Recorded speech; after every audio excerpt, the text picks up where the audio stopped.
Tak cukrovár je pre nás najvýznamnejší projekt, ku ktorému máme aj najväčší, poviem, citový vzťah. Je to dané tým, že samotné zadanie a samotné riešenie cukrovaru je veľmi zaujímavá možnosť aj pre nás ako pre ateliér. V podstate je to 21 hektárový brownfield na hranici centrálnej mestskej zóny v Trnave. Ten obrovský rozsah, a to vlastne, že Trnava je mesto, povedzme, stredne veľké, aj pre nás znamená, že tomu projektu sa budeme venovať 10 ročia možno to bude až takto. Čiže keď prídeme do zdarného konca, tak vznikne plnohodnotná mestská štvrť, ktorá vlastne bude rozširovať centrálnu mestskú zónu, čiže Trnava dostane úplne nové možnosti.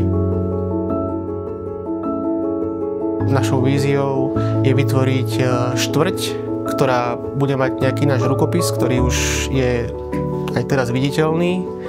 A boli by sme radi, keby sme dokázali navrhnúť štvrť, ktorá bude kompaktná, nejakým spôsobom vizuálne prepojená.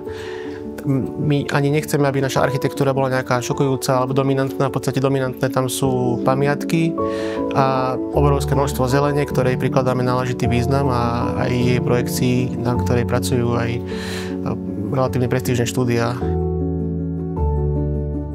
Našou víziou je vytvoriť živú štvrť, živú mestskú štvrť.